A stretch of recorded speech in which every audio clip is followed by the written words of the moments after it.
So post installation, what is required to be done is you need to restart your machine. Okay. Now here the most important aspect is while downloading, you have to be very much assured that which OS version you are having. If you are having 32-bit version OS, then go ahead and use 32-bit version OS only. If you are having 64-bit, yes, you are supposed to use 64-bit. Okay, or if you are having Linux, if you are having Macintosh, so depending on all sort of downloads are available there inside the repository. So um, it should be working, but a few of the screenshots I have received saying that there are some issues. So if you are facing any challenges in that, just send an email across. So I had reverted this morning few of the emails uh, and tried to address the challenges. So what is required to be done in that case is some DLL errors you are getting. Few of you are getting DLL errors. So this DLL errors, if you want to resolve those, so what is required to be done is simply you need to uninstall. Don't do anything else. Uninstall and reinstall. While downloading, it might be missing some packages and all, because most of us are running over the wireless hotspot only. So just try it over, and then you can see how it goes. Definitely, few of the participants have completed the assignments, and they have submitted also. So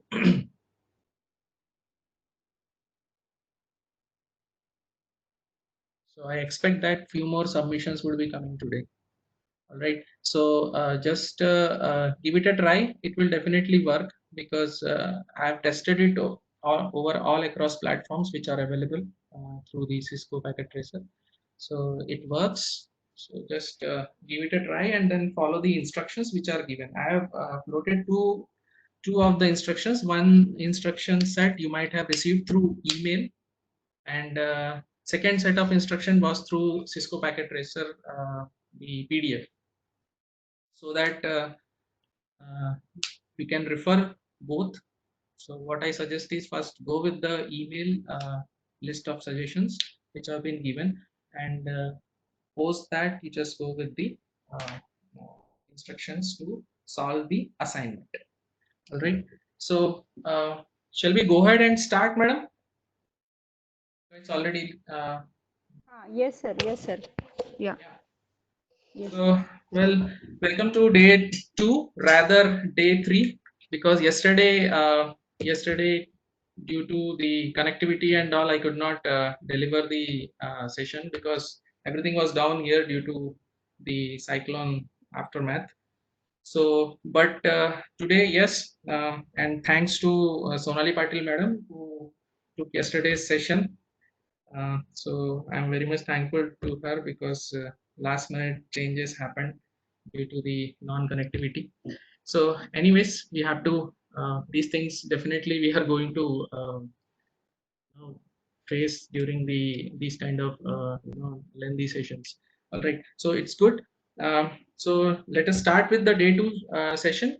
For me it is day three, but I'm considering it as day two because it is for the from the computer networks perspective.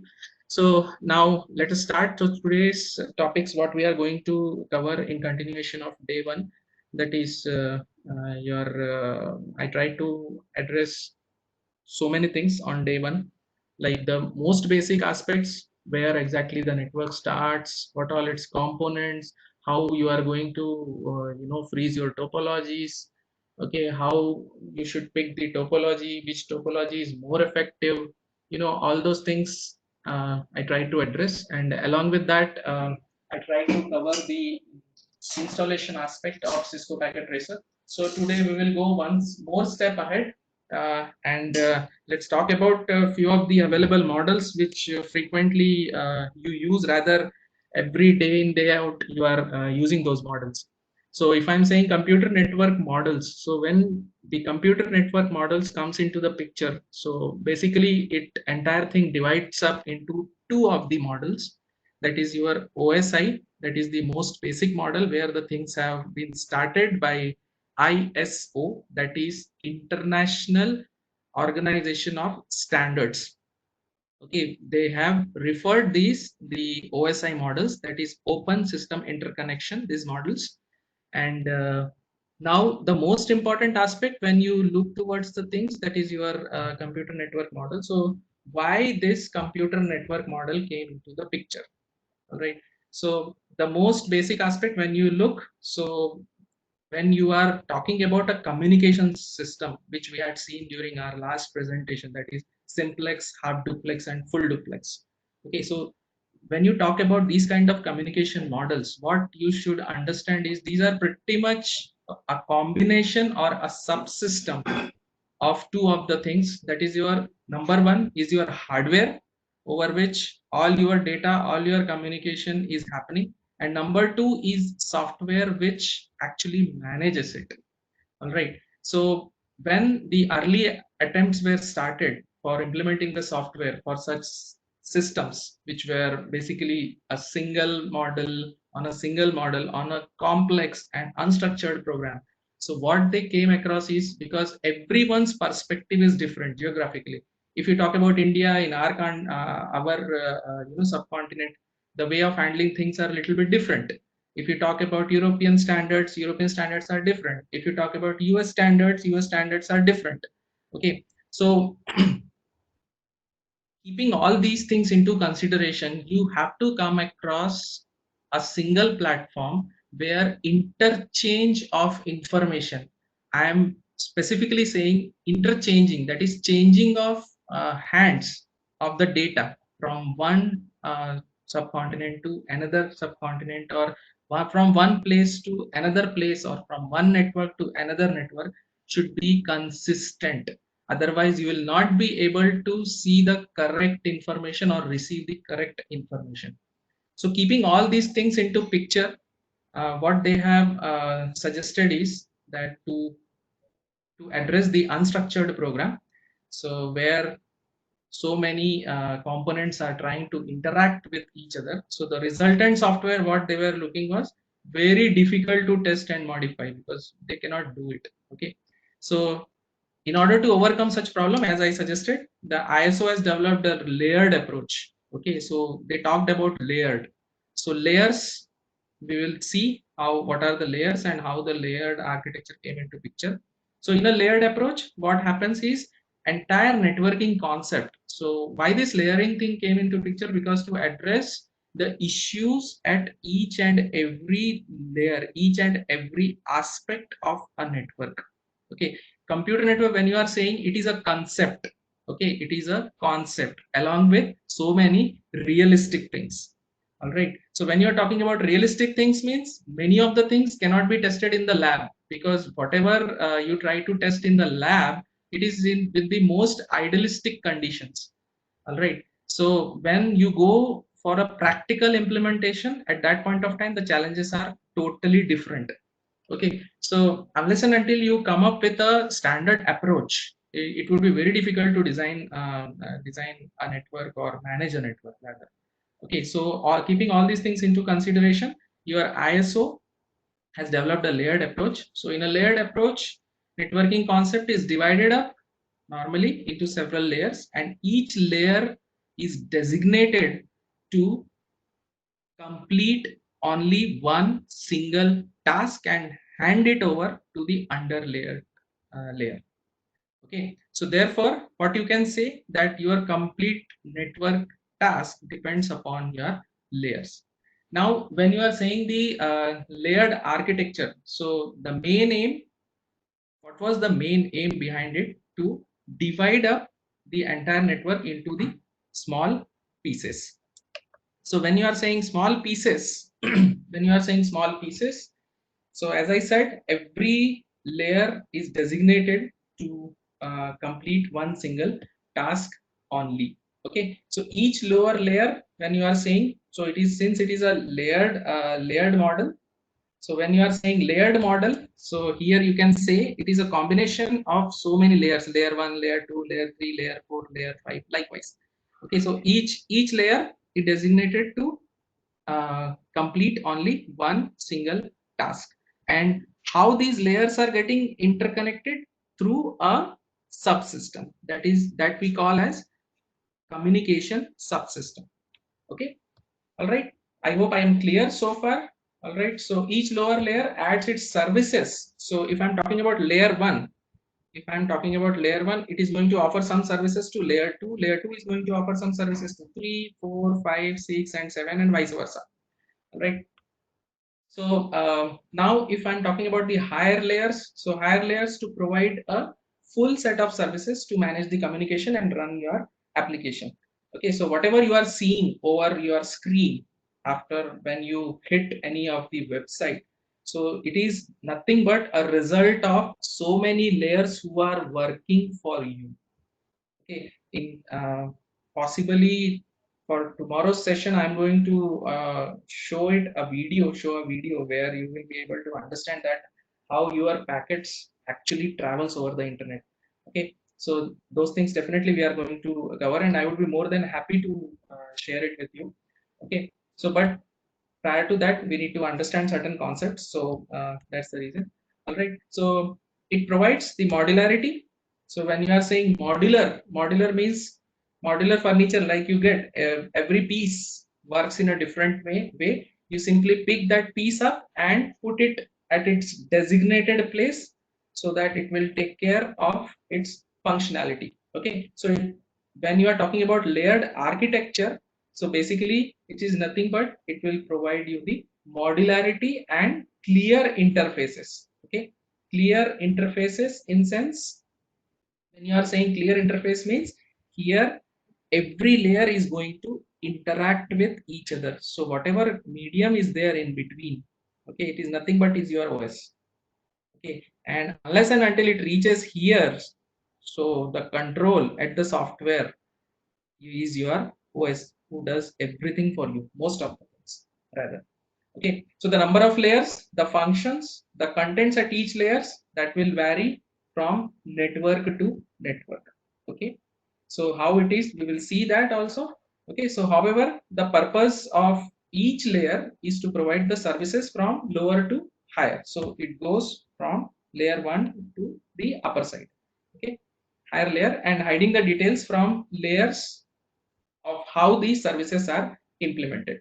Okay, so when you are talking about the basic elements of your layered architecture, those are nothing but your services, your protocols, and your interfaces.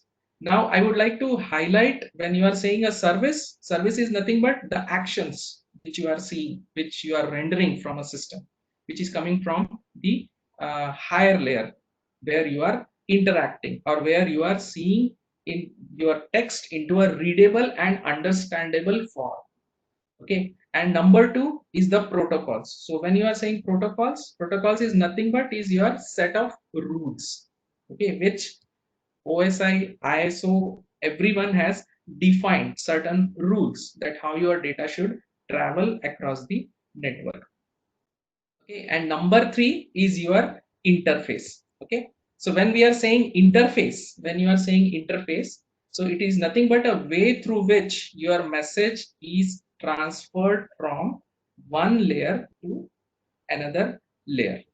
All right, okay, so so the number of layers, functions, which is mentioned, which I have mentioned already. So the number of layers, functions, contents of each layer, that will vary from network to network.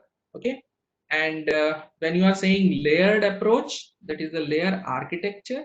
So it provides you simply, it is nothing but is your modularity.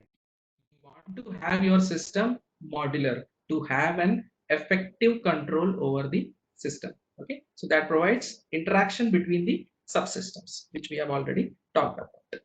Okay, so this we have already discussed, that is your services, your protocols, and your interface. So it is nothing but it is a way through which the message is transferred from one layer to another layer. All right, so next very important aspect which we should understand, that is why do we need a layered approach, why there is a requirement of layered approach. Layered approach came into existence because of the divide and conquer approach. I hope most of us are aware that what exactly divide and conquer approach. Divide and conquer, if I'm saying, is nothing but you pick up a complete problem statement, okay, divide up into small pieces, okay, and assign every piece to one entity. Okay, so here we talk about the mapping. Okay, so when you assign one single piece to an entity, so that entity is responsible to solve that particular problem only. Okay, and then as soon as it receives the results, it is going to submit it back to become a complete part. So you divide up entire your problem into small piece, solve it, and submit the results. Okay, so that's what is written. Divide and conquer approach makes a design process in such a way that the unmanageable tasks which you cannot manage, which we have already discussed in day one, that you should be dividing up your why this network came into existence because of your distributed environment only. Okay, where you want to resolve your tasks at different places before things can come over one platform.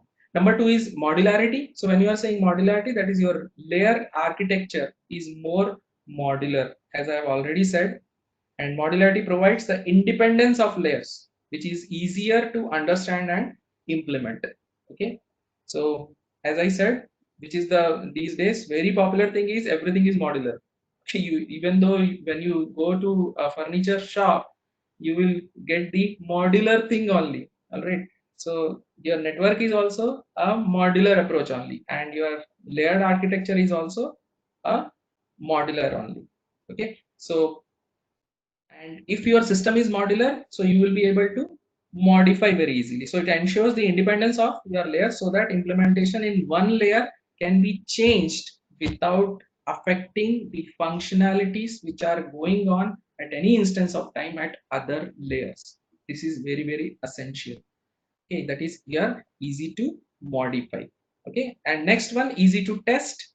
So definitely when you are having one piece, okay, when you are handling a modular kind of approach, you will be able to test it very easily and very effectively. So each layer of the layered architecture can be analyzed and tested individually.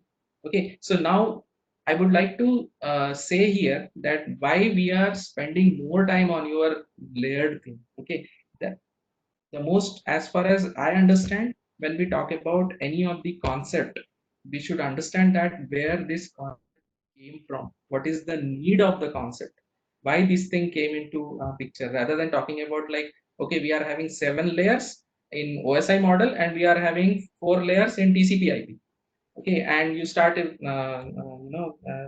saying and explaining the thing. So we should clearly understand that why this entire thing came into the picture. Okay, so next very important aspect, that is your open system interconnection model, that is your OSI model. I hope I am clear so far. Okay, uh, is there anyone who is having a question? Screen is visible to all. Please type in chat box by saying yes if screen is visible to all. Yeah, okay, thank you, thanks a lot. Yeah, so OSI stands, so when I'm saying OSI, so OSI nothing but OSI stands for your open system interconnection, as we have already said. Okay, so open system interconnection is nothing but is your referencing aspect. Okay, so it is a reference model that describes how the information from a software in one application should move to another computer. So that's the most aspect. All right, so when you are saying this, when you are talking about open system interconnection, so here you should be, or you will be dealing at various layers at every instance of time. Okay, so now to give more clarity, if you see, if you look at this image, okay, this figure, you will be able to easily understand that. See, when the modularity comes here, we are talking about 7 layers. Okay, 7 layers. We will go one by one layer, that's not a big deal, but what is required to be understand that which part should be processed where, what is the responsibility of OS, what is the responsibility of host, what is the responsibility of network, what is the responsibility of communication media, and what is the responsibility of the medium, the channel where from where your data or your packets are going to travel. Okay, so here what is required to understand that responsibility of the network when we are saying, so responsibility of network, it starts from your physical layer, the physical interface, that is your cable, your medium. Data link when we are saying is nothing but is your card, that is your NIC, data link layer. Okay, if you ask me the thumb rule, entire thing goes by MAC. You will see data link layer protocols, that what it does. Okay, and the third part, that is your network layer. Yes, it is responsible for your IP addressing, the forward and reverse, that is your ARP and RARP, both the mechanisms it handles. And then when you are saying the responsibility of host, here the responsibility of network comes to an end. But when your network hands over the packets to transport layer, so basically it is in the form of the packets, okay, the frames which we are talking about. Okay, and transport layer, it hands over to session layer, then presentation layer, then the application which you are actually seeing. Okay, that is your responsibility of the host. So these 4 layers will be executed at the host only. Okay, so OSI consists of 7 layers where each layer performs a particular network function. Okay, and where it was developed in the year 1984, so which was developed by International Organization for Standards, that is an ISO, and it is now considered an architectural model for intercomputer communication, which we are seeing nowadays. Okay, so OSI model divides the whole task into 7 smaller and manageable tasks, where each layer is assigned a particular task. Each layer is self-contained, so that task assigned to each layer can be performed independently, which is the most important aspect. All right, so next very important part we talk about, so the OSI model divides up into 2 layers, that is your upper layers. These are the upper layers, which is the responsibility of host, and the lower layers. Okay, lower layers is nothing but at your network level. Okay, that is your physical data link and network.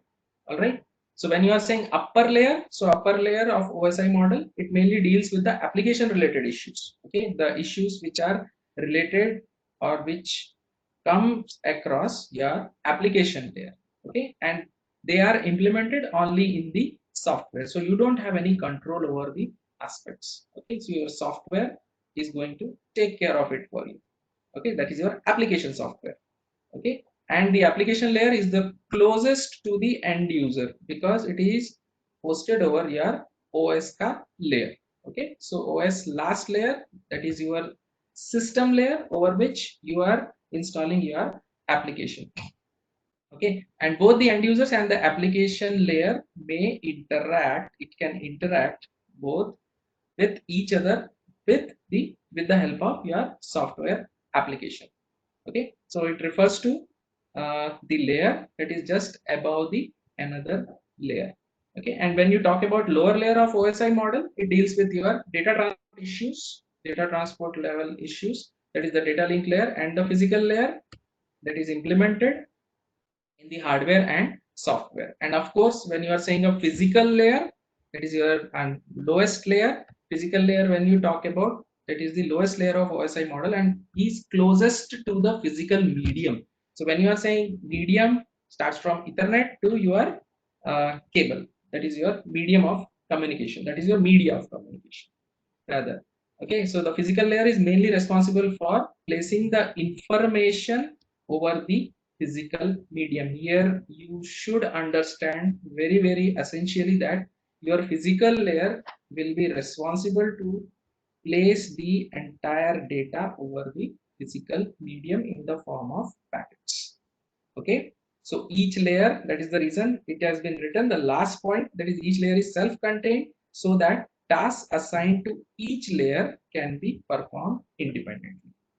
Okay, so that is what is mentioned, which we have already discussed, that is physical layer is the lowest layer of the OSI model and is closest to your physical medium, and the physical layer is mainly responsible for placing the information on the physical medium. Now this is how the things looks. I got this diagram very nicely from the Google. Okay, so when it starts, when you talk about the physical, so it provides a physical medium through which bits are transferred. Okay, so only two things, either 0 or 1, only two your network can understand. Okay, and when you're talking about the data link level, at the data link level, so it is used for error free transfer of data frames. So it will ensure that your frame should not contain any of the error. That is the responsibility of your data link layer. In a nutshell, when you talk about, otherwise if you talk about the functions, it is a whole lot of things which every layer does, but nutshell, this is what the diagram is. Okay, so network layer, when you are saying, so it is responsible for moving the packets from source to destination along with the routing and the IP address allocation, which it does. Okay, then the transport layer, when you are talking about transport layer, which does a similar act which your data link layer also does. So it ensures the reliability, only reliable message delivery from process to process. Okay, and when you're talking about session, so it used to establish, manage and terminate the session. So when you are talking about establishing a session, so every day, day in and day out, every day you come across so many sessions. Okay, like when you log into your net banking, entire thing gets managed through sessions. Okay, all those things, wherever you are logging in, so your session is going to establish and the connection will be ensured. Okay, so that your operation should be performed in a specific manner. Okay, so when you are talking about presentation, so it is responsible for translation, okay, compressions and your encryption, which will take care at your presentation layer. Okay, and application layer, so this layer provides the services to the users which you are dealing with, means your application which you have installed. Okay, then we try to see one by one layer. When you are talking about the physical layer, so the main functionality, what it does is your physical layer. So the main functionality of physical layer is to transmit the individual bits from one node to another node. So you can see it can transfer all zeros and ones. Okay, okay, through the transmission medium it is going to be delivered. Okay, so it establishes, maintains and deactivates the physical connection. That is the another most important function. And third, it specifies the mechanical, electrical and procedural network interface specification. So when you are saying procedural, so there are certain procedures. If you go into extensively into your physical layer, you'll be able to understand. When you are saying mechanical, means what all things you are going to address. If you are saying electrical, so definitely you have to transfer your data in the form of network, in the form of voltages. So these voltages will be converted at the later stage into form of zeros and ones. So it's a procedure. Okay, so that is a procedural network interface specifications. So here when we say the functions, so that is your line configuration. So when you are saying line configuration, means it defines the way how two or more devices can be connected physically, how the connection can be established between two of the defined devices. Number two, that is the data transmission. That is, it defines the transmission mode, whether it is simplex, half duplex, or full duplex mode between the two devices. That is your transmission modes, which we have already seen. And next is your topology. This is also ensured at the physical layer only. And the signals, that is, it determines the type of signal used for transmitting the information. Okay, so that is another most important aspect of your physical layer function. Okay, next comes to is your data link layer. So when you are talking about data link layer, as we said, again this data link layer is going to offer these services to L3 at this point here. Okay, see, this is the entry of the data into the medium. here the delivery of the data is taking place from physical layer to the designated layer. All right. So this layer is responsible for error-free transfer of the data frames. So defines the format of the data over the network.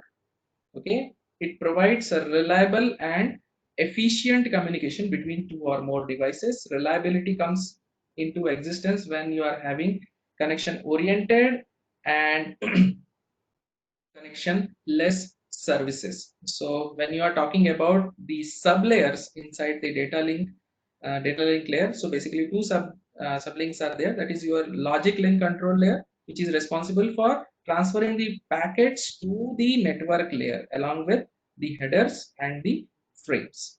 Okay, packet to the network layer of the receiver that is receiving, and further it identifies the address of the network layer protocol from the header where it is designated to be delivered. Okay, so it also provides the flow control, which is again most important aspect, and second part is your media access control layer.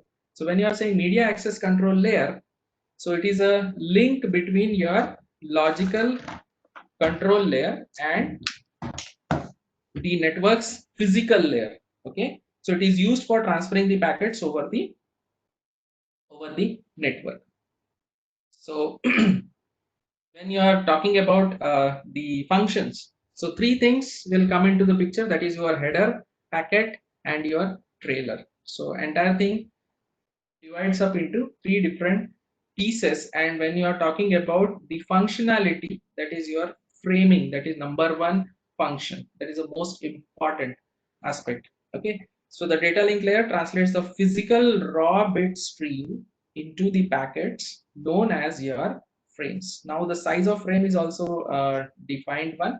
The data link layer adds the header and trailer to the frame.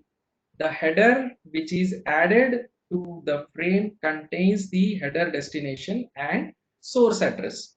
Okay, and your physical addressing, when you are saying, so the physical addressing which is already available, so next comes is your data link layer, which adds a header to the frame and which contains the destination address, and the frame is later transmitted to the destination address mentioned in the header part. Okay, next another important aspect, that is your flow control, which is the main functionality of data link layer. So it is the technique through which the constant data rate is maintained on both the sides so that no data gets corrupted. I tried to write a complete sentence so that you will be able to link with the things very easily. Okay, so even if you missed whatever I said, you can read it from this particular slide, and you'll be able to get a complete idea that what I'm trying to say. Okay, so it ensures that the transmitting stations, such as a server with higher processing speed, does not exceed the receiving station. Okay, these days we are coming across these kind of situation many a times. All right, so where if you are sending your data at very faster rate, okay, but at the receiver side he is not able to receive your data and process it in very efficient manner, in that case your buffer, or rather I can say your packets, definitely are going to drop. Okay, all right, so it controls the flow also. All right, next is your error control. So it is achieved by adding a calculation calculated by your CRC, that is your cyclic redundancy check. CRC codes get generated, which is placed to the data link layer's trailer, okay, which is added to the message frame before it is sent to the physical layer. So if any error seems to occur, then the receiver sends the acknowledgement for retransmission of the corrupted frames, and your sender will again retransmit it based on your acknowledgement. And the next point, that is your access control. So when you are talking about access control, so when two or more devices are connected to the same communication channel, then the data link layer protocols are used to determine which device has control over the link in a given time. All right, Next, most important layer, that is your network layer, which is a layer number 3, which manages the device addressing. Okay, track the device location on the network based on the IP address. Okay, and it determines the best path to move the data from source to destination based on your condition of your network. Okay, and second most important aspect is you are deciding the priority. Okay, deciding the priority of the data, whether your data should be dealt with the highest priority or the lowest priority or at an average. So they have, for this they have different codes which I have mentioned, and based on that your routing decisions will take place and the data will be moved from source to destination. Okay, so the priority of services and other factors will be considered. Okay, and next, data link layer for routing and forwarding the packets. This is also coming from your data link layer to network layer to transport layer.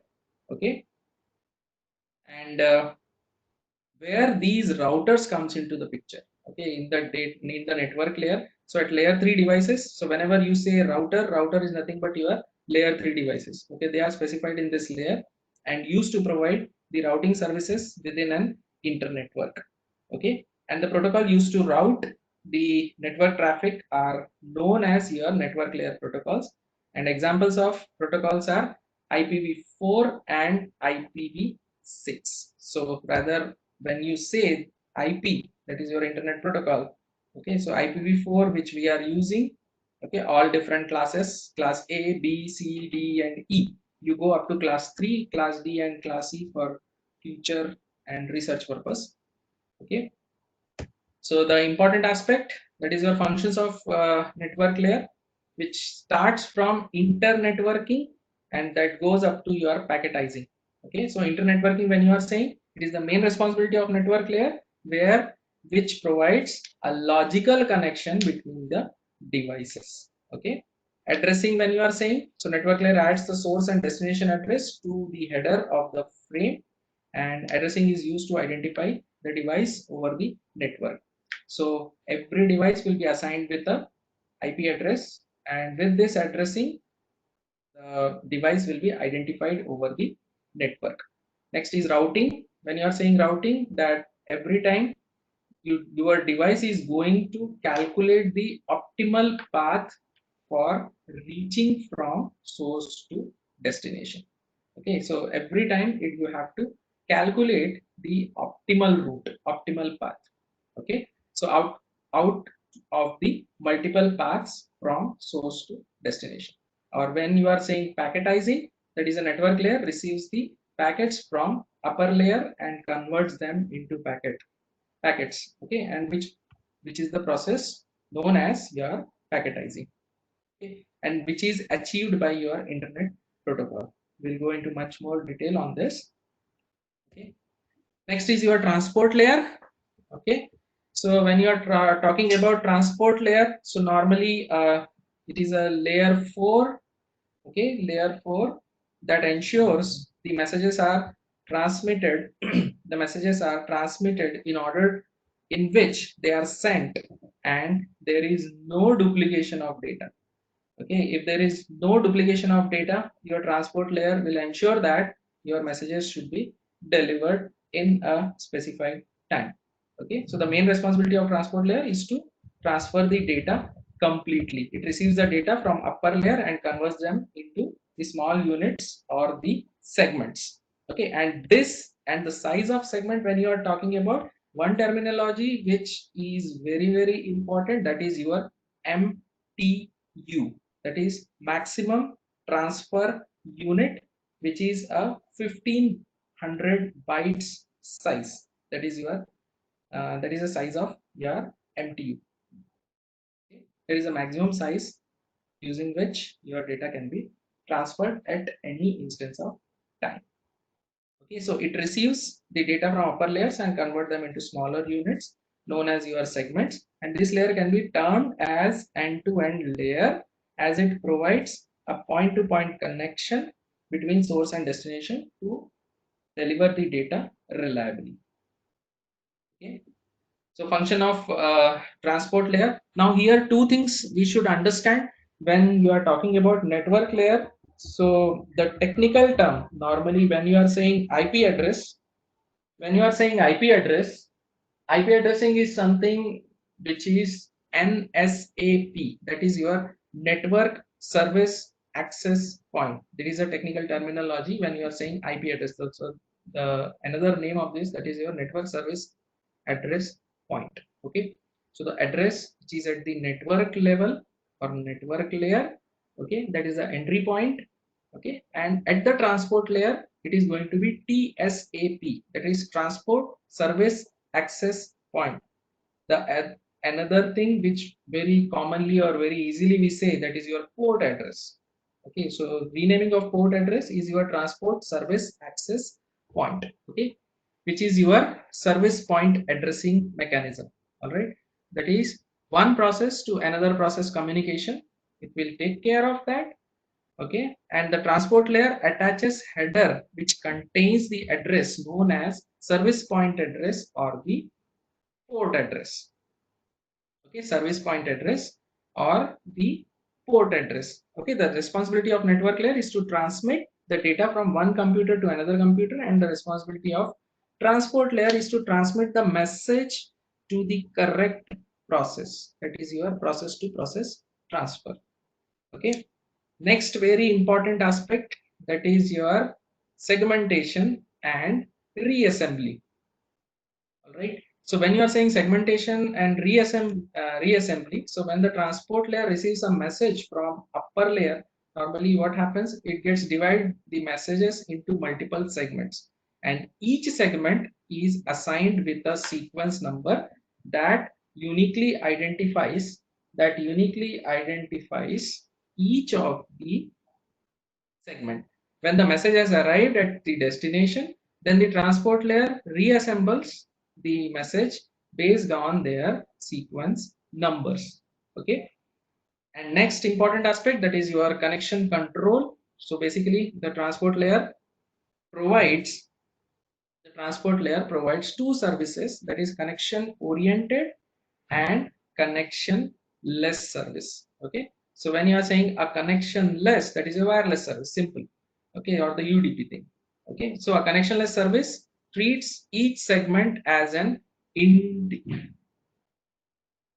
connectionless service that treats each segment as an individual packet, and they all travel in a different routes, okay, to reach to the destination.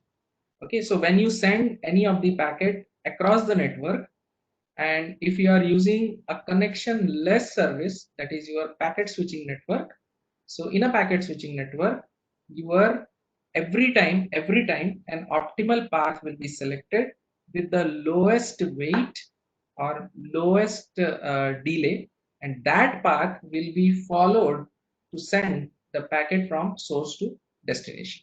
Okay, that is number one. Okay, and if you talk about the circuit switching network, that is your connection oriented network, where you know that where your packets are, how your packets are going to be delivered, or which route it is going to adopt. Okay, so that is your third part which we are talking about, that is your connection control. Okay, so connectionless service treats each segment as an individual packet, and the connection oriented service makes a connection with the transport layer at the destination machine before delivering the packet. Okay, and next is your flow control. The transport layer is responsible for flow control, but it performs end to end rather than across a single link. It will never. Okay, so the entire control will happen between end to end. Okay, that is from source to destination. And when you are saying error control, so the transport layer is also responsible for error control. Error control is performed end to end rather than across a single link. Okay, and the sender transport layer ensures that the message reaches at the destination without any error, similar to your data link. Next is your session layer. So when you talk about session layer, so here again the SYN which you are seeing, that is your synchronous, which it will try to ensure Okay, and when you are talking about session layer, the most important aspect, that is layer 6 data. Okay, so the session layer is used to establish and maintain and synchronize the interaction between communication devices. So it will try to synchronize between end-to-end connection, end-to-end session. So these sessions will be controlled and managed. How? That will be a through this functionality, that is your dialog control. Okay, dialog control and the synchronization. Okay, so session layer acts as dialog controller that creates a dialogue between two processes, and we can say that it allows the communication between two processes which can be either half duplex or full duplex. And when you are talking about synchronization, so session layer adds some checkpoints where transmitting the data in a sequence, and in the case of any of the error in the middle of the transmission of the data, then the transmission will take place again from the checkpoint, okay, where it was left over. All right, next is your presentation. Again, whatever you are seeing in front of you, that is the presentation, how the data is being presented, the way it was sent, whether I am able to receive the data in a same order, same manner, or the presentation looks similar or not. That is the job of your presentation layer. Okay, so the presentation layer, which is mainly concerned with the syntax and the semantics of the information exchanged between the two systems. So it acts as your data translator for a network, and this layer is a part of the operating system that converts the data from one presentation format into another presentation format. And it is also known as, if I'm saying, that is your syntax layer, which will ensure that the way you are receiving the data or sending the data, the way it is going to be presented. So here you can see encoded, encrypted, and compressed the data at the presentation layer, and it will be decoded, decrypted, and decompressed at the receiver end to the application layer. Okay, at the layer 6 from session to session. Okay, and when you are talking about the functions, three major functions, that is your translation, encryption, and the compression. So when you are saying translation, so the process in two systems exchange the information in the form of characters, character string, your numbers, and so on. Okay, so whatever is available, those texts will be translated, can be translated. Okay, so different computers use different encoding methods. The presentation layer handles the interoperability between the different encoding methods. It converts the data from sender dependent format into a common format and changes the common format into receiver dependent format at the receiver side. Okay, please try to understand this. This is very, very essential. Okay, so entire translation is going to take care at the presentation layer only.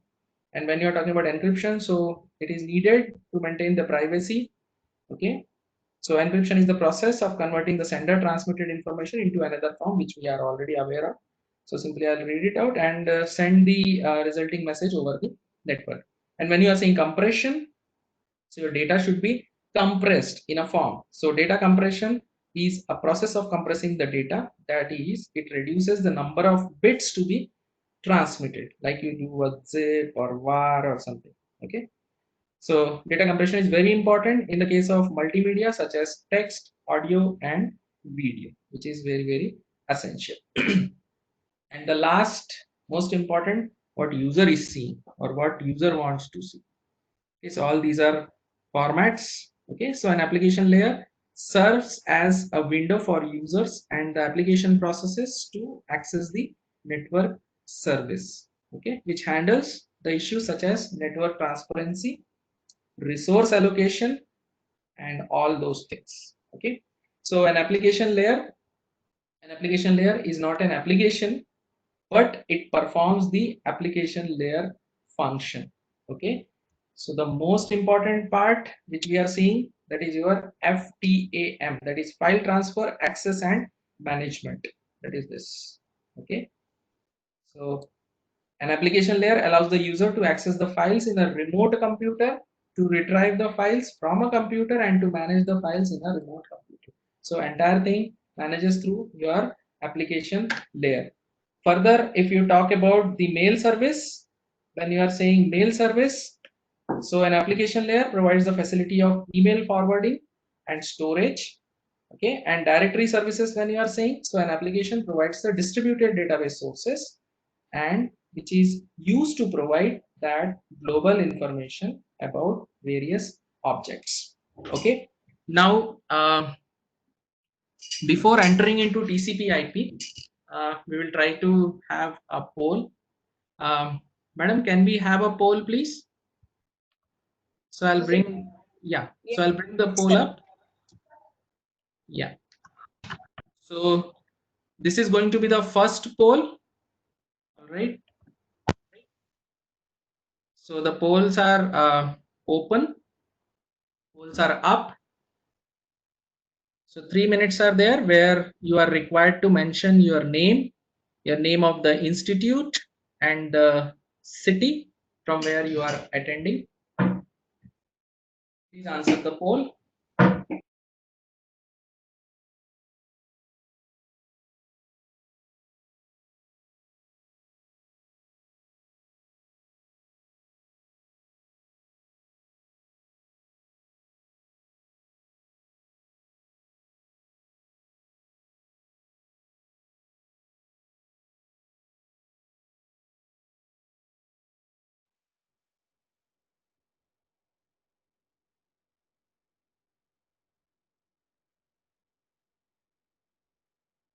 So are you able to see the poll?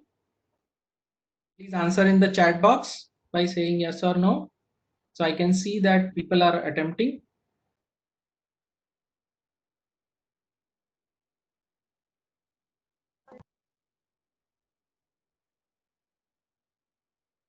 So this is the first poll for today.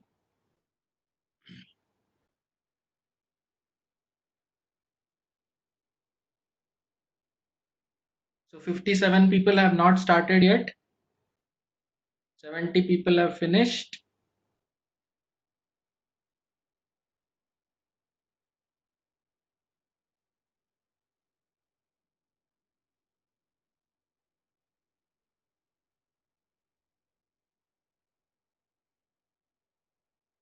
Please attempt the poll. This is required to mark your attendance for the day.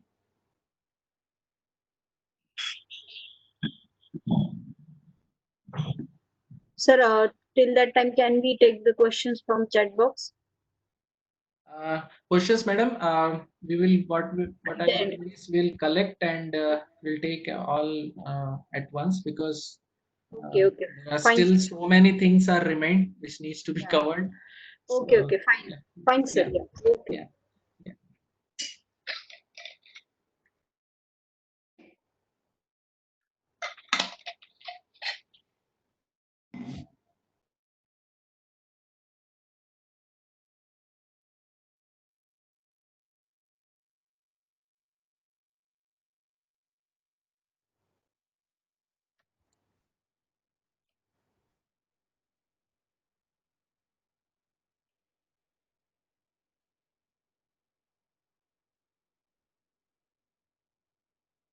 Alright, so 20 seconds are remain. Please answer your poll quickly.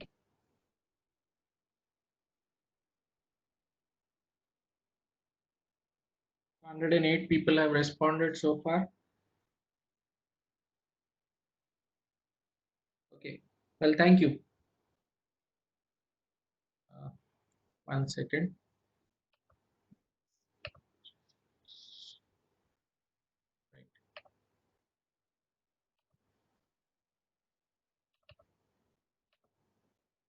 Okay, so let's move forward to next set, that is your TCP/IP model.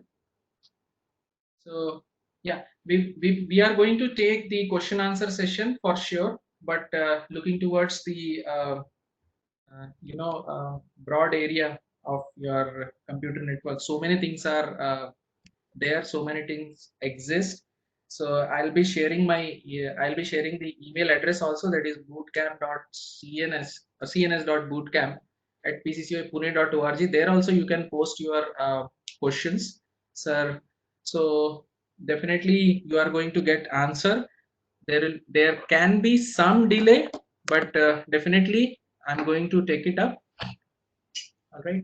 So next very important part, that is your TCP/IP model. Okay. So when you are saying TCP/IP model, so TCP/IP model, why this came across? Okay. So when OSI model was available, so why this TCP/IP came into existence? So when you are saying TCP/IP model, so TCP/IP model, actually it was developed way far before your OSI standard, okay, in the US territory. Okay, so it is not exactly similar to the OSI, but they have tried to club some of the models, some of the layers to make the TCP/IP. Okay, so 5 layers when we are saying, okay, the application layer, the transport layer, the network layer, data link layer, and physical layer. Okay, so we will see. So the first 4 layers when we are talking about, that is your physical standards, that is your network interface, internetworking, and your transport functions. Okay, that corresponds to the first 4 layers of the OSI model, and these 4 layers are represented in TCP/IP model by a single layer, that is called the application layer. Okay, and when you are saying TCP/IP, which is a hierarchical protocol made up of interactive modules, and each of them provides specific functionality. Okay, so when you are saying the TCP/IP stack, so here you can see the physical layer, the data link layer, okay, the network layer, which we call host to network layer. If you remember the earlier figure, where we have tried to see that what all the functions of a host and what are the functions of your network. Okay, so this is nothing but your host to network, collectively what we say. Okay, so functions of TCP/IP stack, when we say, so it is a collection of your physical layer, data link layer, network layer, transport layer, and where the three layers came in together, that is your session, presentation, and application. And these all are nothing but your protocols.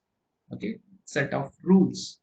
Okay, which is a simple mail transfer protocol. FTP, when you are saying file transfer protocol. Telnet, which is an application which is used to connect to a remote host. Okay, then DNS, domain name system. Then your SNMP, which is very effective protocol to control any of the network, to get the desired information out of the network. That is your simple network management protocol. Okay, then your NFS and RPC. Okay, and your TFTP, trivial file transfer protocol. It is your file transfer protocol and trivial file transfer protocol. Okay, so when we talk about the transport layer, so transport layer, two of the things, that is your TCP and the UDP. Network layer, when we are saying, that is your ICMP. So TCP is your two ways of sending the information, that is your stream oriented, and this is your connectionless. Okay, so TCP is nothing but your transmission control protocol, and UDP, that is user datagram protocol. Okay, at the network layer, when we are saying, and we are talking about, that is your ICMP, internet control message protocol, which is I mean, one application what you can, that is your ping, when you try to see that whether remote host is alive or not, whether it is connected to a network or not, so you simply do a ping along with the IP address. Okay, so we'll see that. Then your IGMP, internet gateway message protocol. when you are talking about IP. So two things are there, that is your address resolution protocol and reverse address resolution protocol. We'll see this. Okay, so when you're saying network access layer, so network access layer is normally the lowest layer in the TCP/IP model. Okay. In the OSI model, we have started from the physical layer, data link layer, then network layer, but here network was the lowest layer, which is a combination of three layers. Okay, so network layer is the lowest layer of the TCP/IP model. So the network layer is the combination of physical layer and the data link layer defined in the OSI reference model. So which defines how the data should be sent physically through the network. Okay, so this layer is mainly responsible for the transmission of the data between two devices on the same network. The functions carried out by this layer are encapsulation. Okay, encapsulation, the functions carried out, main responsibility, that is, you are encapsulating the IP datagram into frames transmitted by the network and mapping of the IP address into the physical addresses. Okay, so the protocols used by this layer, which can be your Ethernet, token ring, FDDI, X.25, and your frame relay. So these are the very standard protocols which are being used at your network layer. So when we are saying a network layer, it is a combination of three different things, and it is the lowest layer of your TCP IP. Okay. Next is your internet layer. So the internet layer is the second layer in the TCP IP model, an internet layer which is also known as your network layer. The main responsibility of the internet layer is to send the packets from any network and they arrive at the destination irrespective of the route they take. Okay, so when you are talking about the protocols, so the protocol layers, that is your IP protocol, which is used at this layer, and it is the most significant part of your entire TCP/IP suite. Okay, so IP is your internet protocol, and when you are talking about the functions basically is your IP addressing, that is the protocol implements logical host addresses, which is known as your IP addresses, and the IP addresses are used by the internet and higher layers to identify the device and to provide the inter-network routing. Next is your data encapsulation and formatting. When you are saying, so data encapsulation is nothing but a protocol that accepts the data from the transport layer, okay, and an IP protocol that ensures the data is sent and received securely. Means it encapsulates the data into the message which is known as your IP datagram. Okay. Next is your fragmentation and reassembly. When you are saying, okay, so the limit imposed on the size of the IP datagram by data link layer, which is known as your MTU, which we have talked about. Okay, that is your maximum transfer unit or maximum transmission unit. Okay, and the size of IP datagram is greater than your MTU unit, then the IP protocol. So if in any of the case, if size of the datagram exceeds this MTU, that is maximum transfer unit, your data will be further divided up into pieces before it's sent across the network.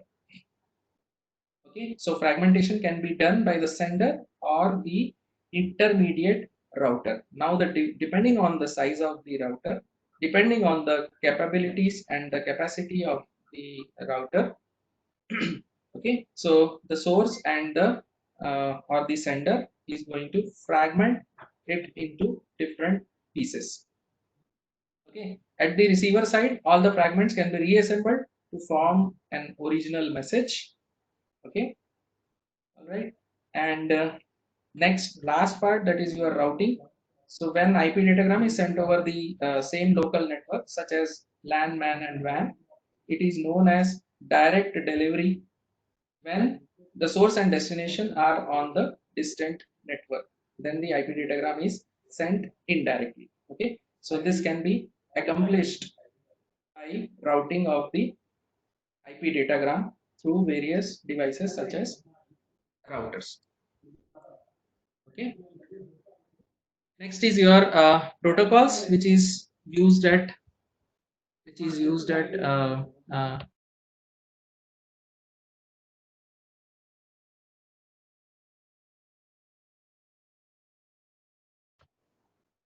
okay, so when you are saying IP protocol, when you are saying, so the functions, so that is your IP address, host to host communication, data encapsulation, and the formatting, okay, fragmentation, reassembly, and the routing. Okay, so this is at the internet layer when we are talking about it. Okay, and when you are saying ARP protocol, so ARP protocol, which stands for your address resolution protocol. So it is a network layer protocol which is used to find the physical address from the IP address. Okay, and the two terms which is very important from the ARP perspective, that is ARP request and ARP reply. So when a sender wants to know the physical address of the device, it broadcasts the ARP request over the network, that is address request. Okay, so it wants to understand that what is the physical address of my device. So normally it broadcasts request to the network, and ARP reply, when we are saying, so every device attached to the network will accept the ARP request and process that request, but only recipient, whoever is the recipient, he will be able to understand, recognize that IP address and sends back its physical address.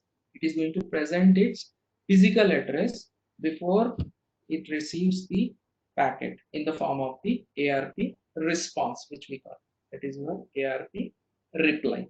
Okay, next is when you are saying ICMP, uses in two terms, that is your ICMP test, which I have said, like your ping. Okay, so ping is your ICMP2, that is Internet Control Message Protocol. So normally ICMP test is used to test whether the destination is reachable or not. Okay, so where you get the responses, whether sender is alive or not. Okay, so ICMP reply, you send a request and you get a response. So ICMP reply is used to check whether the destination device is responding or not. Okay, so ICMP, some more things are there. So it is a mechanism which can be used by host and routers to send the notifications regarding the datagram problems that may occur back and forth the sender. Okay, so datagram travels from router to router until it reaches to its destination. So if a router is unable to route the data because of some unusual conditions, that is your disabled link, a device is on fire, or network congestion, then ICMP protocol will be used to inform the sender that datagram is undeliverable. Okay. Next, another important aspect, that is your transport layer. So when you are saying the transport layer from the TCP/IP perspective, okay, so the transport layer which is responsible for reliability in the OSI model. Okay, so here also it does the same thing. Okay, so reliability, flow control, and the correction of the data which is being sent over the network. So two protocols which will be used, that is your UDP and TCP.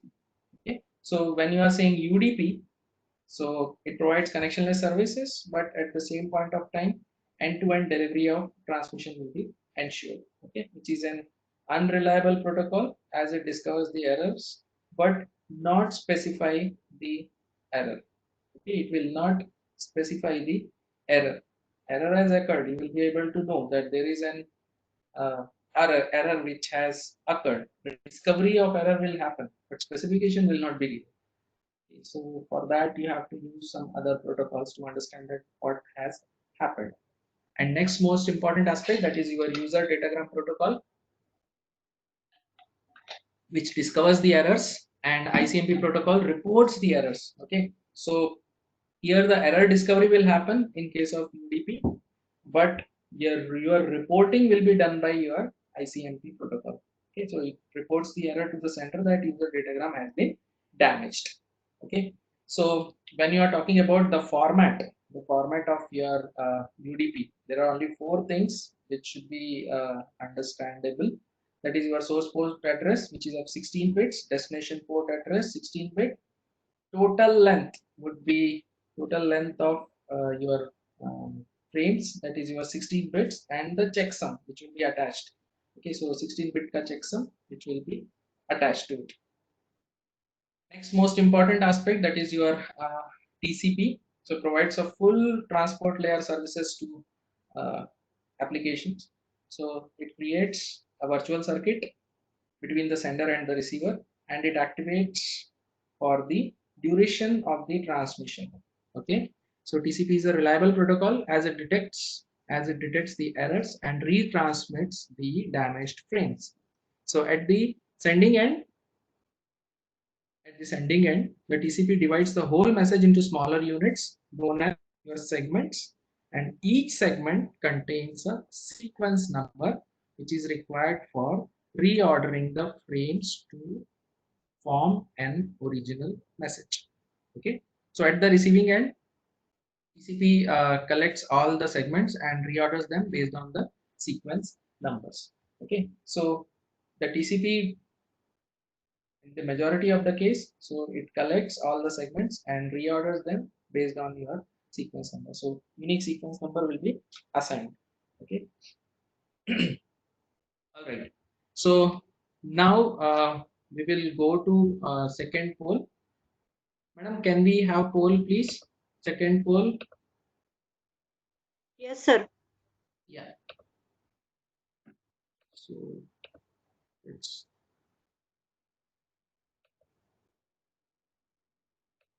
one second. It's not coming up. No.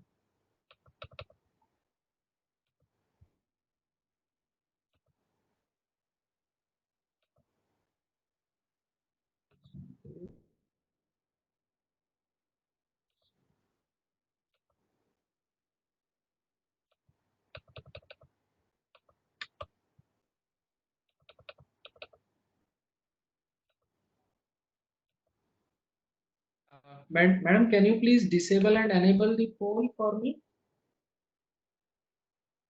Uh, okay, It's sir. not getting Sir, loaded, can I? please.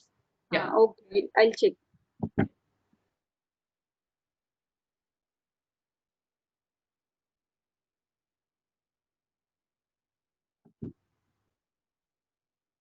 While she's doing, we'll try to look at certain aspects of your packet tracer, the issues which it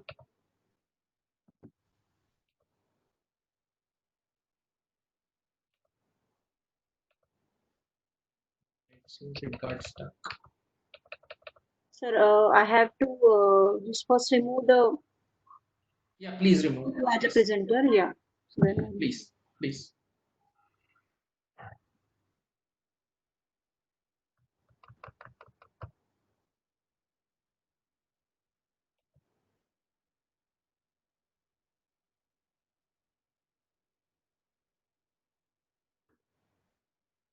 sir, can you please stop sharing the screen Yeah, so sure. then I can proceed.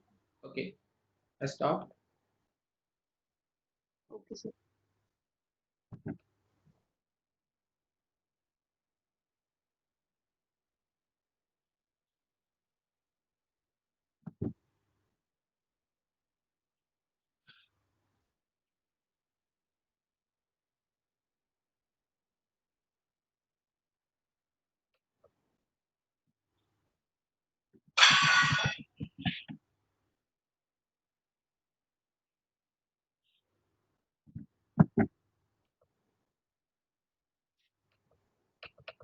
Actually, it seems it got stuck. Runtime issues. Okay, I'll check once.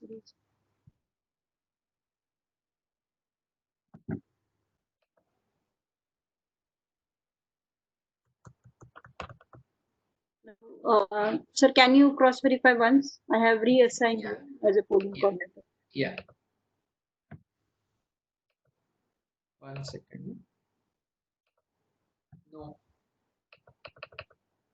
Well, it's okay. Since it got stuck somewhere. Okay. Anyways. I don't know, sir. Maybe. Yeah. Yeah. That's okay. It seems to be a problem with the connection or somewhere.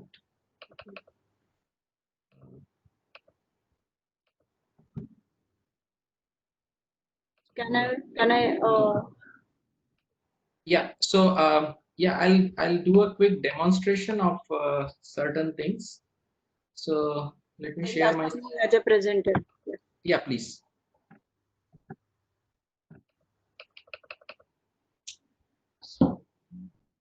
Okay, sir. Now you can share the screen. Yeah. Okay. So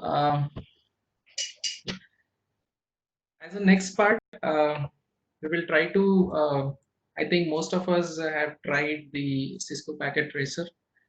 Okay. So for today's assignment, few of the things which definitely I would like to take it up. Number one is that how to establish the connection. As most of you might have already seen that how to pick up the connection, how to establish the links between the endpoints. Okay, so have you tried? You can respond in the chat box, please. You have tried the Cisco Packet Tracer? Yeah. Okay. Good. Great. Thank you. Yeah. So Cisco Packet Tracer, the major advantage, as I discussed yesterday also, major advantage is that you can design your own network as per your requirements, depending on the available devices. Okay. So this is one simple network which I have tried to draw here, where I have tried to take everything into scenario. Okay, here the scenario which starts from your router, that is a wireless router which exists at your home router to which you connect also. Then your regular standard PC, that is your desktop. I have a laptop is also connected through a router. Okay, and then I have a cable modem also. This is another way of connecting to the domain. Right. So and then the intermediary part, that is your the internet part, that how the connection is getting established between your cable modem which is installed at your home. Okay, and from there you are connected to a router. Rather, I'll try to break this up into different pieces. Number one is your DNS, that is your server, where you are trying to hit the uh, uh, the web request, rather what I'll say. Okay, so this cisco.com, when I'm saying cisco.com, okay, so this is hosted over a DNS. Okay, hosted over a domain. All right, and this domain is connected through a cloud, that is your internet, and which is coming to your premises with the help of your cable modem. Okay, um, today I'll post the steps to create this entire connection set, so that you will be able to test at your end to see that how exactly we are able to connect to internet or to a DNS, that is your domain. Okay, and through this cable modem your connection is coming to a router, okay, which you are connected to, and these two, that is your desktop, which do not have the wireless capability, but this also requires the internet connection. So here you will be using which type of the physical media. Okay, and here this connection which you are talking about, this is your wireless connection, because laptop is coming with the wireless capabilities. Okay, so when you take your mouse over mouse pointer over any of the device, it will give you certain information, that is your port, which kind of port. Okay, so here you can see that fast Ethernet number one. I think everyone is able to see the screen. This is very important. Please respond through the chat box. Are you able to see my screen? Yeah, this is very essential. Yeah, thank you. So when you are talking about the devices, when you take your mouse pointer here, so you'll be able to see the fast Ethernet. So when you are saying fast Ethernet is your card basically. Okay, so 100 Mbps. So two things will be there. That is your either 10 Mbps or 100 Mbps. Definitely it can go up to 1 Gbps, but we will be talking about the standard cards, which goes up to 100 Mbps. All right. So now the fast Ethernet port, which is through which your desktop will be able to communicate. Okay, here you will be able to see the link, the second column that describes the status of the link, whether it is up or not. Next is your IP address, that is your IPv4 address. Okay, IPv4 address, that is your 192.168.0.102/24. So 24 addresses which are possible to take. So you'll have the IPv4 address, IPv6 address which is not assigned, and your MAC address. Now this particular endpoint and device that comes with the Bluetooth capabilities also, but the link is down. Okay, because we have not established the connection to a router with the help of Bluetooth, rather than we tried with the physical medium. Okay, here few more information is there, that is your gateway. Okay, the gateway using which you are trying to connect to your hello. Are you able to listen? Because few of them are saying that they are not able to. Is it clear? Yeah, right. Thank you. So when we are saying that the gateway, okay, and then your DNS server is this one where your domain is hosted, okay, and then your line number we have not set because it's not a physical this thing, and location can be your intercity or your home city or the corporate office. Now few things which is required to understand, that is this particular part, you should be able to see the screen. Okay, so this is the configuration screen of your PC, which is having the capabilities of, this screen is visible, the PC1 screen is visible. Please respond. Yeah. Okay, good. So others, please check your connection, please. Okay. So this PC, whatever capabilities a PC will be having, all those will be listed under this. See how beautifully it is designed, this particular application which we are talking about. So if I click on IP configuration, here I'll be able to see the interfaces. So quickly run through. So fast Ethernet is a type of port which is this particular interface which is available. Interface is nothing but the entry point, means you are interfacing with the network. Okay, so how you are interfacing, that is the interface, means how, that is the connection. Okay, how you are interfacing. And if you are saying a protocol, someone has asked that what is the difference between protocols and protocol and interface. So protocol is nothing but your set of rules, but when you are saying interface, means by using those set of rules, how you are connecting to your endpoint, connecting to any of the endpoint. Okay, so this is very essential to understand. Okay, so this particular interface, so fast Ethernet interface. Now here two types of capabilities which are available, that is DHCP, which is a dynamic way of assigning the IP addresses, and static IP addresses which you assign it manually. Okay, manually means you will provide your own IP address by picking up the classes, whichever class you want to select, either class A, class B, or class C. Okay, three types of classes are available. So we'll try to cover that up also if time permits tomorrow. Okay.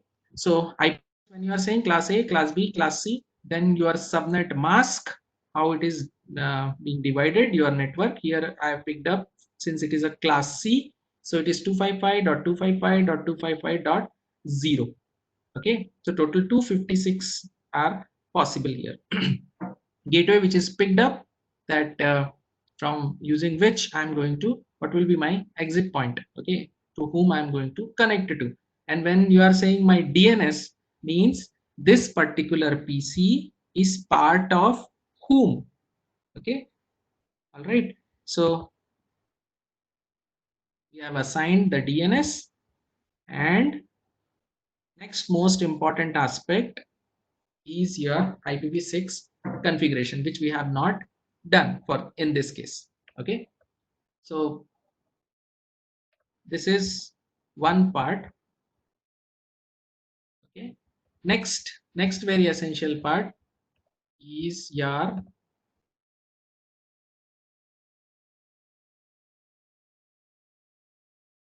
command prompt. Okay, so if we are talking about command prompt, I'm not able to minimize it. Yeah, good. Okay, so when you're talking about this command prompt, now this particular command prompt is similar to a command prompt which is available over your desktop. Now whatever you are going to you know whatever command you want to test, you'll be able to test. Like for example, I tried while designing this particular assignment. Okay, I picked it up from the Cisco only because it is very nicely framed. So if I do a ping, and then if I try to do uh, ping to the IP address, that is the domain, that is this domain.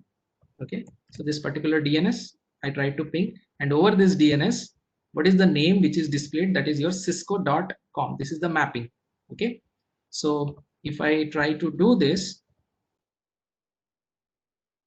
I'll paste it 208.67.220.220. Okay, you'll see that responses are coming. Okay, so when you are saying responses, it is nothing but the reply. That is, it has sent a request. Who has sent a request? That is your endpoint. So this particular endpoint has sent a request to a remote server, and this is the way your internet basically works. Okay, so it has sent a request to cisco.com. In turn, it has received the response along with the time. And what you are seeing here, that is your TTL. TTL is nothing but your time to live. Okay, so how long your packets are allowed to live over the network before I'm getting the response back to the client from where the ping was sent. Rather, I'll say that ICMP request was sent, which was acknowledged within a specified time. On whatever time I'm seeing here, within which I got my response, that is less than 1 millisecond, okay, or equal to 1 millisecond. And here the statistics which you see, 4 packets have been sent and 4 packets have been received. Okay, the last was 0%. Okay, so approximate round trip time, okay, that we call as RTT. You can see at many of the places you see that RTT, that is the trip time. Okay, so minimum was 1 millisecond, maximum was 1 millisecond, and average was 1 millisecond. Okay, so if you likewise, you should be able to ping your domain also. Okay, like google.com, you can ping. Simply you go to command prompt. Are you able to see the screen? My screen? Command prompt? No, I shared the screen. Okay, now are you able to see the screen? Please respond over the, yeah, good. Okay, so if we see this, so if I do ping google.com, okay, so you'll be able to see the response time. Okay, now this is a live connection. All right, so here whatever time you are seeing, it is your 8 millisecond. When I received my first packet, there was a delay. Post that, I've got like 7 millisecond, 7 millisecond, 7 millisecond. Okay, so as I described, when you are saying ping, that is your full form of ping is packet internet groper. Okay, so when you are saying packet internet groper means if you want to check that what is the status of my remote machine, whether I'll be able to get the response or not. The first thing, the very basic command of TCP/IP utility is the ping. Okay, next another very good command is tracert, or you can do directly.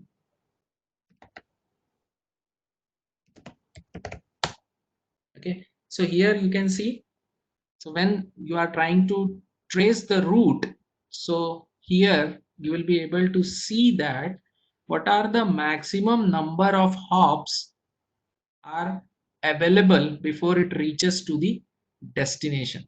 Okay, so first thing, it has gone to the desktop, that is my local desktop, because right now I'm sitting on a laptop which is rendering the services through a wireless setup which is available through a hotspot over my desktop.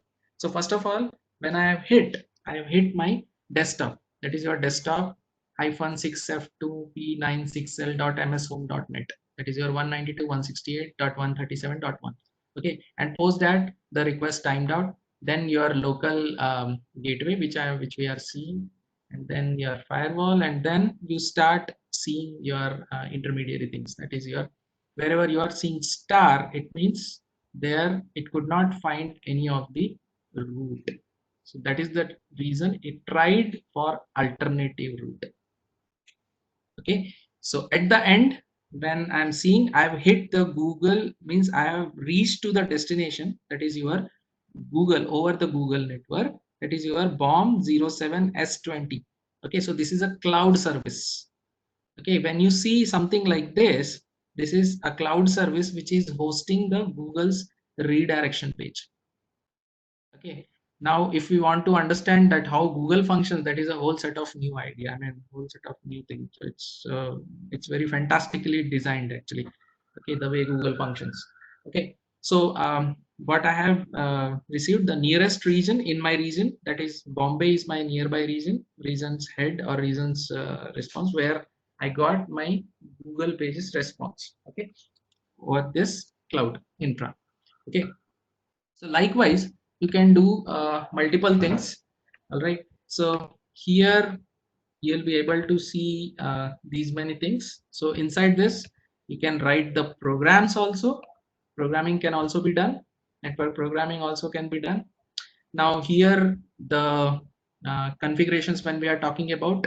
So various configurations are available inside the settings. Algorithms are available. See, you can see here TCP, how many number of connections are possible, maximum number of 100 connections, maximum number of open sessions, 1000 sessions are possible in this. Of course, Bluetooth is also available, but I have not used it, so that's the reason it's not, we will be able to see. So maximum coverage range also we can edit here. Okay, so Bluetooth standard is of 10 meter. Okay, 10 meter is an optimal way of getting the connection in the case of your Bluetooth, that is 30 feet. Okay, and fast Ethernet, what you can see here, link local address, that is your data link layer level address which you have got. Okay, and one more thing I would like to show you, that is, okay, so if I do ipconfig/all, you'll be able to see this here, the physical address. Okay, then your link local IPv6 address which we had seen there, the assigned IP address, the subnet mask, the default gateway, and your DHCP server. Okay, and in addition to that, you'll be able to see the Bluetooth type also. Okay, so link local address is nothing but is your local address through which you were able to connect. Okay, so this is one feature.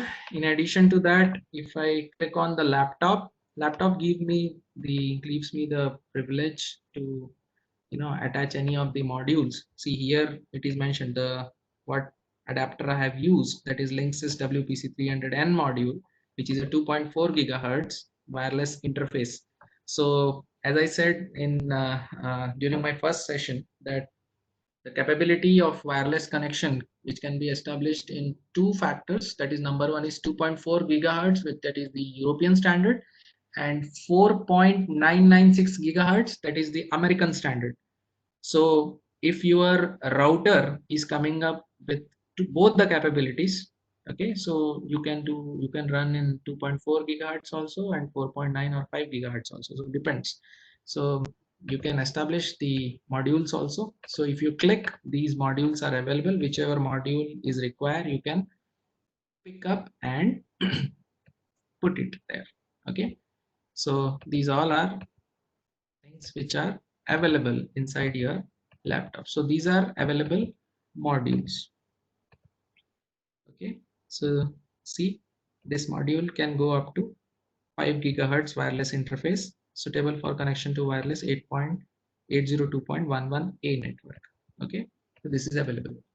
All right, so in a similar way you can do the stuff. If you click on router, now this router comes with the functionalities, so many aspects actually. Yeah, so this LAN which is configured. Okay, so this is my gateway, that is 192.168.0.1, through which I'm able to reach to my destination. Okay, and this gateway I have entered here. Sorry,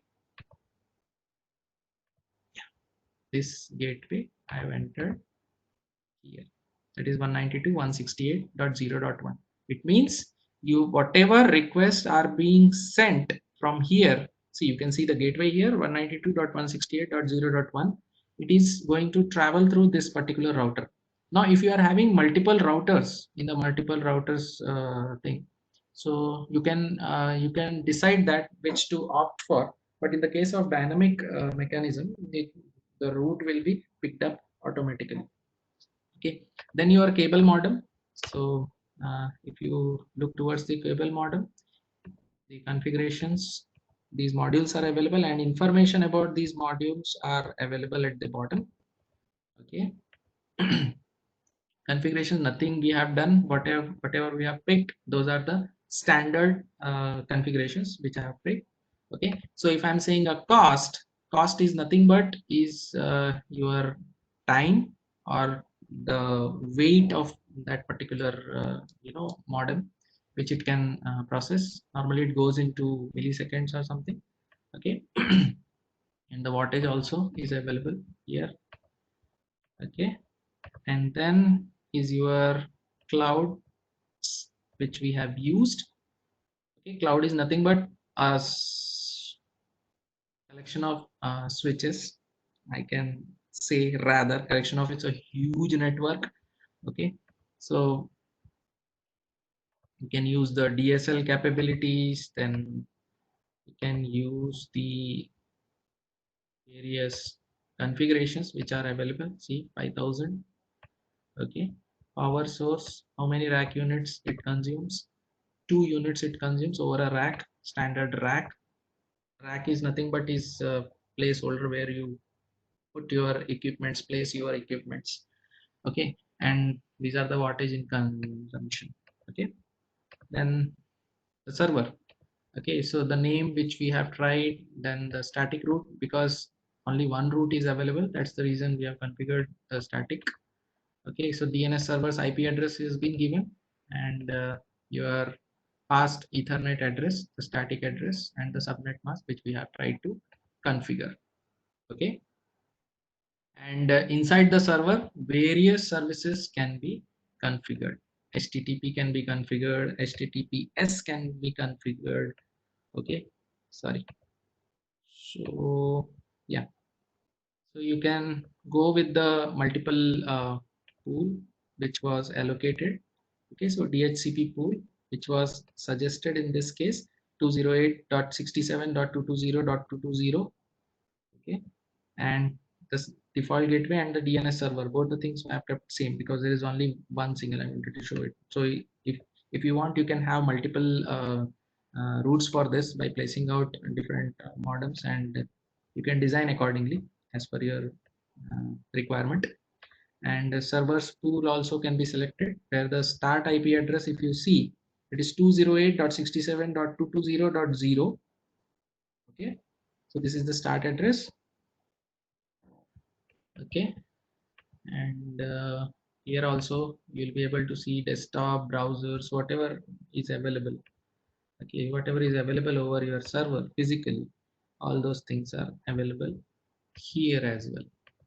Okay. So this is the basic infra, means how you are receiving the internet connection at your home. Okay, through some service provider, through some domain which you are trying to hit. Okay, so all these things are there. So you can try this up. I'll be posting the steps also, that how you can configure this. Okay, just go through those steps, try to design, try it across, play with different modules which are available over your laptop or your modem. Okay, just try to see that what all things are available, what I can do. Just keep on clicking here and there, because here nothing is going to get disturbed. At home, if you try to do something, you might screw your internet connection. Again, you need to call the people, and due to this corona and all, you won't be able to get the service. But here you can play whichever way you want. You can replicate the services also. So these setups can be done, right? Yeah, so that's all from my side for today. Tomorrow, again, we will go into a few more details. So what we have tried to cover today is computer network models, the types of models, that is OSI and TCP IP. OSI, we have tried to see the number of layers, those 7 layers, the functionality we have not gone into so much of details, but yes, to understand the OSI model and TCP model, TCP IP model, whatever is required details are there. I try to flow it out. If you have any question, you can definitely send it over the emails or over the chat box. We'll collect all the questions, and I'll try to answer at once. Okay. Um, and I'll respond it to your emails also. Okay. And here in the TCP IP, we have tried to see all the layers, the functionality of each and every layer. Okay. And that's all from my side for today. Well, thank you for patiently listening, and I'll see you tomorrow. Madam, over to you. Thank you. So can we take questions now? Madam, please collect the questions, and ask them to put over the emails. I'll respond to those emails. I have a quick meeting there, so we are waiting. Okay, sir. So I'll share the whole questions with you. Yeah, please. Or I'll in the respond. chat box. I'll respond. They can write an email also over the cns.bootcamp@pccipune.org. Okay. So we'll take it So up. can you type that email ID here? Yeah, definitely. Yes. Yeah. As already it is available with them. Okay. Yeah, so cns.bootcamp@pccipune.org. Okay. Gaurav has already. Yeah. So this is available in their invite also, and the day one the requirements which we have floated, that also Okay. is mentioned. So please send the questions. Definitely, your questions are going to be addressed. There is no point about that, but only because of the restriction of the time, we could not take all of them at once. Okay, so I'll respond to your questions. Okay, and if you need my personal email address, that also I'll be sharing here, so that If anyone wants to do any interaction for future interaction, so you can send the questions or related information here. This is my personal email address, and from the bootcamp perspective, the other email address is also available. Right? Yes, madam. Thank you. Over to you. Okay. Yes, sir. Thank you so much, all. Now for today, we'll stop here. Okay. As sir said, if you have given many queries related to the session, so to solve those queries, just write a mail to given mail IDs. Maybe you can send mail to sir also personally. Short, Definitely. share the link of attendance, that is the Google form. Also, it could be traced to the poll which is already created by sir, and most of you attended that poll. Okay. So see you tomorrow for the next session. Thank you all. Yeah. Thank you, madam. Thanks a lot. Thank